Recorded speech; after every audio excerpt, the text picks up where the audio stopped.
국회가 인사청문회 슈퍼위크에 돌입했습니다. 한덕수 국무총리 후보자를 포함해 장관 후보자 5명에 대한 인사청문회가 동시다발적으로 열렸습니다. 네, 국회 취재기자 연결합니다. 장보경 기자. 네, 말씀하신 대로 오늘 윤석열 정부 1기 내각 6명의 청문회가 열리고 있습니다. 한덕수 국무총리 후보자를 필두로 추경호 경제부총리 겸 기획재정부 장관 후보자, 박진 외교부 장관 후보자, 원희룡 국토교통부 장관 후보자, 한화진 환경부 장관 후보자와 박보균 문체부 장관 후보자 등입니다. 특히 이목이 집중되는 건 한 후보자였는데요.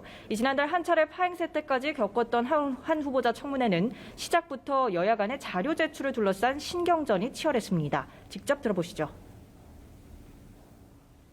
도대체 언제까지 자료 제출을 촉구하며 시간을 허비해야 합니까?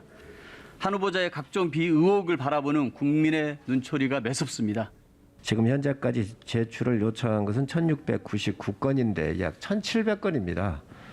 그 전에 다른 후보자들에 비해서 한 배 이상이 많은 건수이기는 합니다. 네, 본질에 들어가자 한 후보자는 김앤장 고문으로 근무할 당시 전관 예우를 받았다는 비판과 관련해 조목조목 적극 반박했습니다.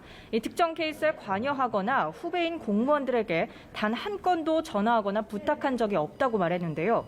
이 김앤장에 간 이유로는 공공 외교를 하던 것과 크게 다르지 않다고 봤기 때문이라고 밝혔습니다. 하지만 국민의 눈높이로 보면 조금 송구스러운 면이 있다면서 이 고액의 연봉 등을 의식한 발언을 내놨습니다. 이 공직자 시절 주택을 외국계 기업에 빌려주고 임대료를 받은 것이 이해 충돌 아니냐는 지적에는 절대 기업에 대한 특혜나 회사 책임자를 만난 적이 없다고 답변했습니다.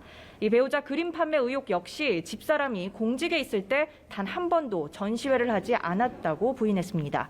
또 과거 론스타 간 국제투자 분쟁 소송 과정에서 한국이 지나치게 국수주의적이란 취지의 발언을 했다는 민주당의 공세에는 론스타와 관련이 없는 시각에서 한 얘기라고 반박했습니다. 네, 민주당의 검수완박법 강행 처리로 전국이 경색된 상황에서 청문 주간에 들어간 건데 국회가 또다시 강대강으로 부딪히겠군요. 네, 민주당 윤호중 비상대책위원장은 지난 주말 있었던 국민의힘 입법저지 폭력에 강력히 항의한다며 조폭 국회라고 말했습니다. 민주당은 국민의힘 의원들의 징계를 요청하기로 한 상태인데요. 박홍근 원내대표도 야생의 들짐승처럼 링도 규칙도 없이 서로 물고 뜯으면 된다는 것이냐고 비판했습니다. 민주당은 윤석열 내각 후보자들에 대해서도 청문 명단이 아니라 검찰 수사 대상자 명단이라는 강한 발언을 쏟아냈습니다. 직접 들어보시죠.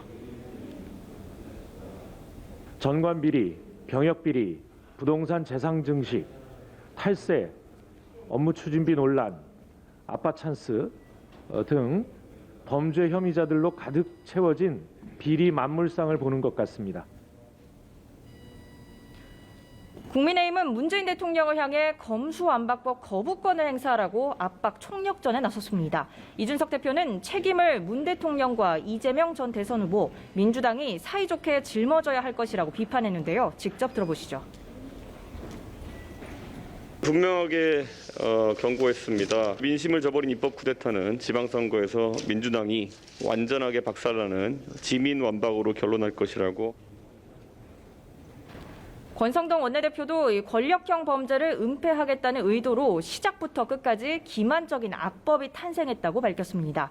국민의힘 법사위 위원들은 국무회의 통과를 위해 일정까지 연기하는 행위는 삼권 분립을 형해화하는 증거라고 압박했습니다. 지금까지 국회에서 전해드렸습니다.